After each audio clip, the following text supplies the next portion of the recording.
What makes a leader? What pulls us beyond what we thought was our best and into sustained greatness? Tune in right here with Ron Kitchens to learn how to challenge and change your best so that you can move forward into leading at your highest level.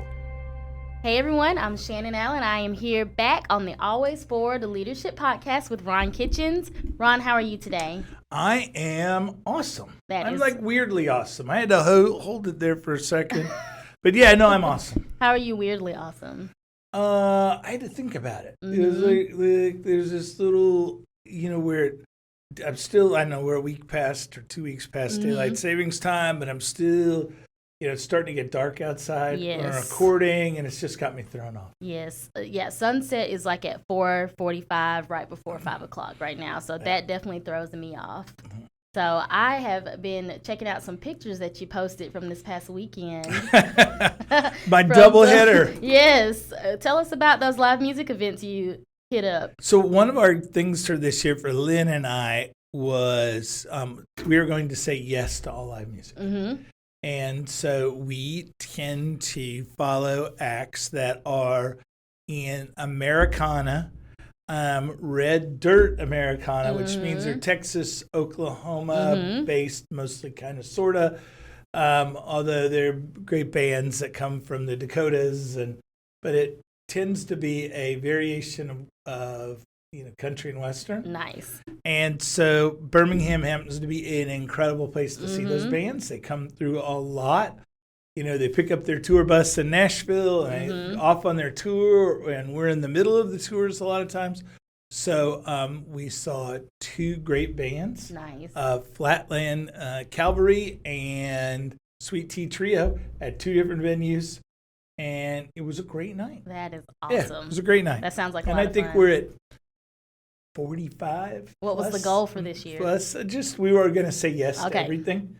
And I know there's at least two more. Not Americana. Well, Americana, Wynton Marsalis, but certainly jazz. We're going to see Wynton in December. Nice. And we're very excited about that. Lynn's seen him before in New Orleans. I've never seen him. So it's something we're excited to do. Well, that sounds like a lot of fun. It is. It sounds like a great, different way to be out enjoying your weekend other than just, the normal stuff, like seeing the live music. That seems incredible. Yeah, it is. And we're blessed to have access to it. So find things that you can say yes to. Yes, absolutely. So today we are going to be talking about tapping into creative leadership. So there was something that you said to me. I guess it's been a little over 40 days ago because it was at our last 440 review. And our 440 review our I'm behind. Yes. Yeah, we're a little behind. So maybe it was about 50 or 60 days ago. But I asked you what was the number one characteristic that defines great leaders, and you told me creativity. And so I have thought about that a lot since then, and I thought that'd be great for us to talk about today. Creativity is often seen as kind of this inherited gift that's only reserved for like musicians and artists. But, we know everybody is creative in some way, shape, or form. You just kind of have to hone and strengthen that skill. So, how do you define creativity, and what does it mean for someone who maybe doesn't see themselves as artsy? So I think creativity, everybody is born creative. Go to a preschool and see that every child there is creative and doing things and using their imagination. So creativity is the execution of your imagination. Now, if you're a city planner, you're imagining a better city. You're imagining a more walkable city. You're imagining a city where there's less poverty or the flowers bloom year-round. Whatever your passion is, that you're imagining that. Creativity is saying now, based on what I imagine, what are the solutions that I can bring forward that give me the outcomes that produce what my creativity and my imagination can harvest. And I think for most people, they think, well, I'm not Leonardo da Vinci. Well, there was only one of those guys. Right. And, okay, you're not that. But it's like the other night, Lynn and I were sharing, and I'm terrible to buy gifts for, because they're very, if I need something, I just buy it. And so, I like great cutlery. And your last name's Kitchens. Mm-hmm. I love autographed cookbooks. Mm-hmm. Again, when your last name's Kitchens.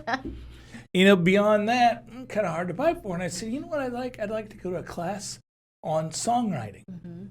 Now, I don't think I'm going to be a songwriter, but I'm fascinated by the group dynamics of songwriting. Mm-hmm.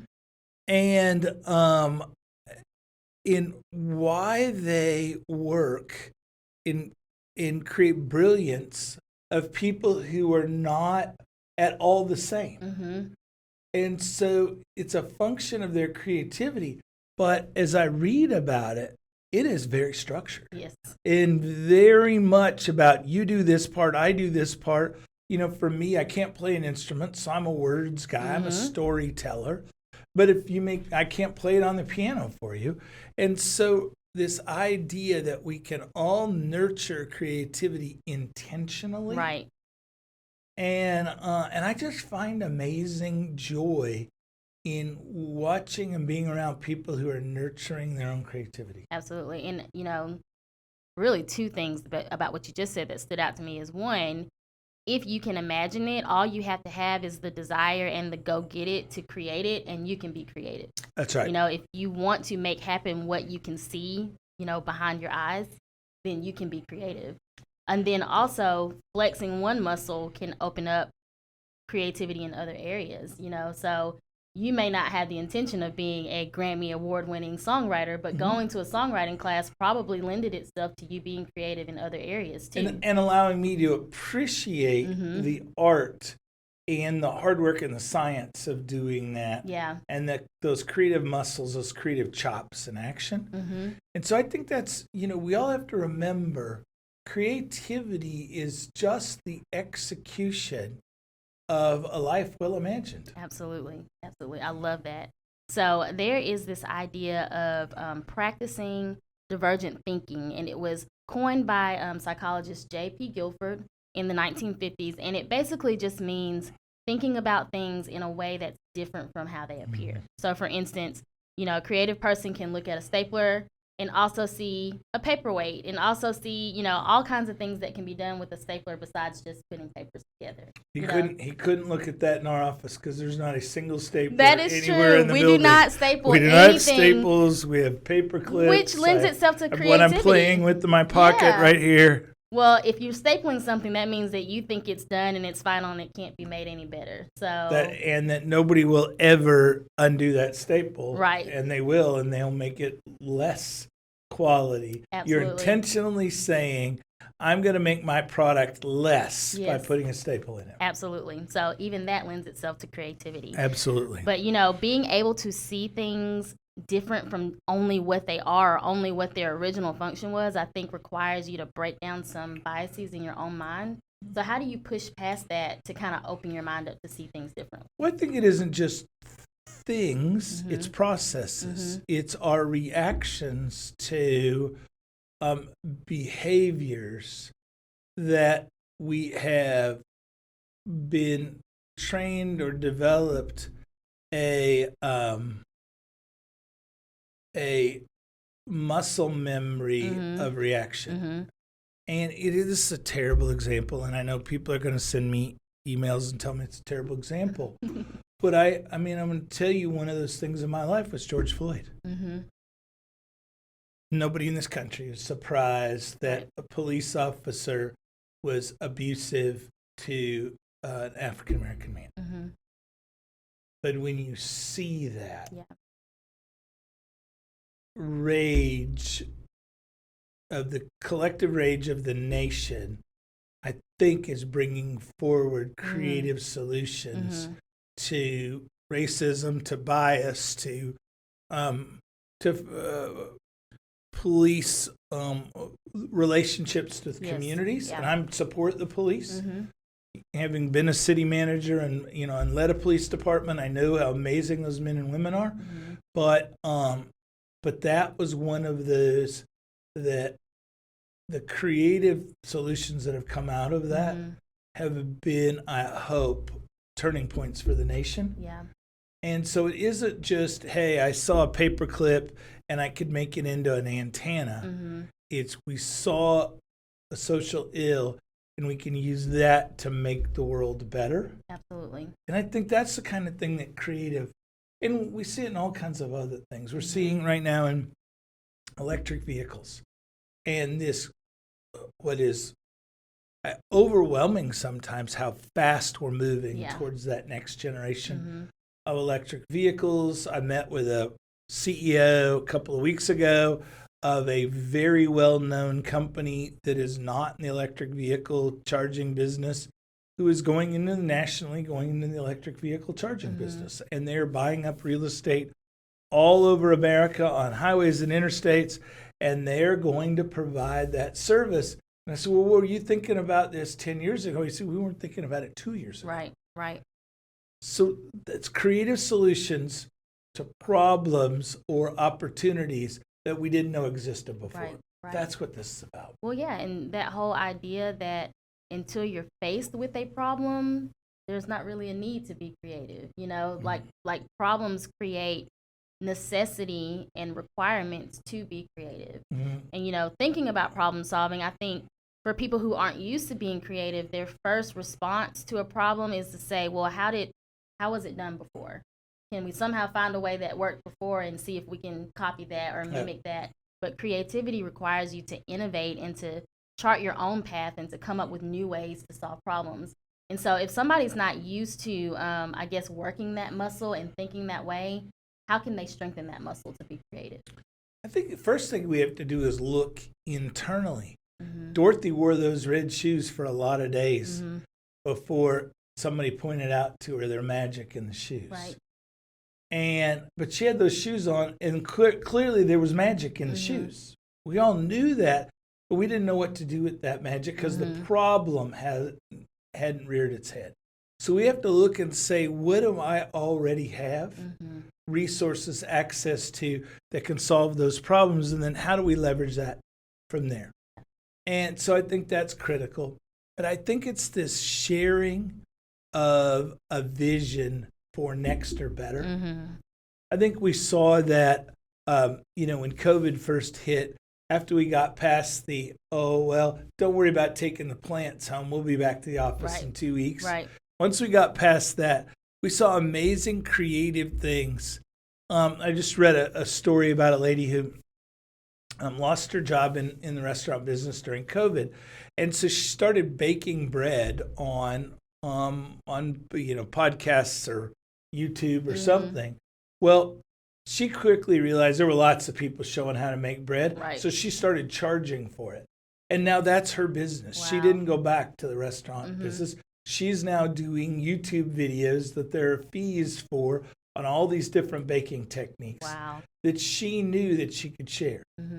And she had the power. She found a community. She used that community to create a solution for better bread in the world. Yeah. And so I encourage people, and we see it with entrepreneurs all the time. And I get them, it's amazing number of entrepreneurs who walk in with a business plan, and they're like, I can't show it to you. It's so secret. It's so unique. You've got to sign all these non-disclosures, which, by the way, venture capitalists won't sign non-disclosures because they see so many ideas. And invariably, when I see their idea, I go, did you Google that? Because I think there's already 12 of those in the world. Right.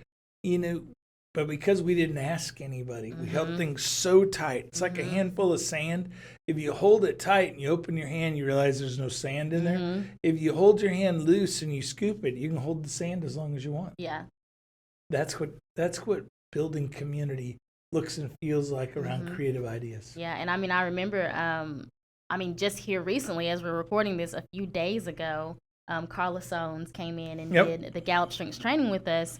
And we talked about people who have a lot of execution strength, how we tend, and I'm one of those people, we tend to hold on to something and make it our baby, and we work and work and work and work on it, and we get to the end of the process, and the person, because we haven't shown it to anyone along the way, it's like well, that wasn't really what we were trying to get to. Or like you said, oh, that's already been done, but because we get into a tunnel and we don't collaborate and we're not creative with other people, we run the risk of delivering something that wasn't needed. It's irrelevant. Yeah, and creativity, it seems like it's about meeting people where they are, not just deciding what you think people need, but really going where people are and figuring out what they need and then being creative on how to supply that to them. Absolutely. So, yeah, that's really cool.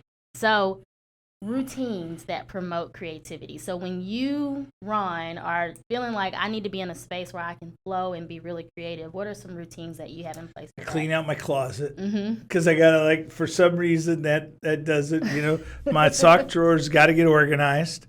And all your blue socks. All my blue socks. Yes. But I got to get that, just something to get me centered. And then it's about putting on the right environment. So that may be music, that may be temperature, that may be lighting. But knowing that space matters. Yeah. And it isn't general. I don't need a writer's cottage in the mountains. I can do it with ear pods at Starbucks. But making sure that is, and then having permission to have open space, to have a blank piece of paper. There are people who are petrified about a blank piece of paper. And I think I shared this with the team. When I start to write a new book, when I'm writing a big project, the first thing I do is get a special trash can. And I've bought on auctions or a couple of famous writers' trash cans. And because I know that the writing process is about how many times I can fill that trash can. Absolutely. It is not about clean sheets, or for me, I do most of my writing is still by hand, and at least roughing it in. And so you've definitely got an author's handwriting. Yeah, I do. Yeah. So for me, it's about understanding what the process is and embracing that. And knowing that some days it's not going to come. Yeah. But that's okay. Yeah. There's a great book, and I'm trying to think of the author's name. Shame on me. It's The War of Art, Stephen Pressfield. And if you are at all want to be creative, you got to read that book. And I read it. I probably read that book 7 or 8 times. I have an audio version of it that, when I'm feeling like I ain't not getting it, I throw it on. It is a great book about understanding the creative process. Yeah. The War of Art, Stephen Pressfield. That's really good. So, and I'm sure you can get that on Amazon. You can, or wherever books are sold. Yes, The War of Art. That's awesome. I want to say Amazon, Books A Million, a good Birmingham company. We want you to shout out. And they've got Joe Muggs coffee there, which is really good coffee. Is it? Yes. I don't know. I gave up coffee, so I'm a hot tea drinker now. That's right. So we talked a little bit about creative collaboration just a minute ago, but just to kind of reinforce with people, because I think creatives, this is something we talked about. We went to a conference back in August, Plywood People Conference, and there was a session that was specifically for creatives. And one of the things that came up is, how do creative people collaborate? And I'm using that term creatives, describing more artsy people, but this is for anyone. How do you collaborate with people and let go of the fear of somebody's going to steal my idea? Somebody's going to abuse, what I'm putting in front of them. Why is it so important to let that go so that we can foster creativity in collaborative spaces? Nothing but mushrooms grow in the dark. So I know somebody's going to text Ron at ronkitchens.com. You can email me and tell me I'm wrong, or go to Twitter or wherever you want to shout at me and tell me I'm wrong. But mushrooms grow in the dark. Everything else needs light. And it's just like songwriting. Yeah. You never hear these days, and I'm sure it exists, but you never hear of great songs being written by an individual. Right. They're written by a collective team of people who are making it better. I've got several friends in the venture capital business in New York and LA and San Francisco. And none of them will invest in sole founders. Yeah. They all want two people because they want somebody who's the idea technical guy, and they want somebody who understands the business execution side. And so very few ideas. No human's ever been born with one parent. Takes two people. Right. No great ideas. Great ideas rarely have one. Yeah. One sole visionary parent. Even if you're somebody who becomes famous for being an investor or an inventor, you find out there's a whole team behind it. Right. That just happens to be the captain of the team. Yeah. So the last organization that I worked at, one thing that our leader always did, if you brought him an idea or if you brought him a plan, he always wanted to know, who else did you work on this with? He never wanted it to be where you were just doing something by yourself and then bringing that forward as the finished product, Yeah, wants to know, am I the guinea pig? Right. Or have you got somebody else to think this through with? Right. Yeah, I think it makes great sense. Absolutely. So as leaders, what is a great way to foster collaboration and creativity within your organization? I think celebrate what you want to see more of. So celebrate where you see collaboration. Celebrate where a team does something successful. It's easy to stand and applaud the grand slam home run, but unless the rest of the team put you in a position to win, it's meaningless. You have to celebrate what's been done together. Right. That's what makes great work. Yeah, that's really good. So for leaders who want to strengthen that muscle and hone their own creativity within them, what is just a small daily step that they can take? Oh, it's pretty easy. Go read The Art of War. Yeah. Or The War of Art. Sorry. Sun Tzu is also a good choice with The War of Art, but The Art of War by Art? The War of Art by Stephen Pressfield. Great book, and it's one of those that you'll once you read it, you'll give away a dozen copies of it. Absolutely. Well, I think that is a great stopping point for today. Do you have any other thoughts that you want to share? So we're in the holiday season, so I would remind people that there is tremendous want in the world, whether it's folks who are going to have a tough winter because of the inflation we've seen on energy policies and the rising fuel prices, or it's families that aren't going to have a very good Christmas dinner because gas prices are $100 to fill up their family vehicle. And so if you have the opportunity, as Mother Teresa would say, you don't have to feed 1,000, feed one. Yeah. And take care of people. And if you don't have money to do that, know that there's a lot of broken hearts in the world. There's a lot of hurt and a well-placed smile and looking a homeless person in the eye and wishing them a blessing and maybe a pack of socks. Yeah. Socks are the number one thing that people ask for in homeless shelters. And let's make this the year that no one's feet go cold. Absolutely. That's great. So thank you all for listening. Have a wonderful week. See you next week. Thanks for joining us. If today's conversation has ignited greatness in you, take your next step and visit ronkitchens.com to gain more inspiration and to connect with Ron. You can also tweet Ron at Ron Kitchens. Until next time, keep moving, always forward.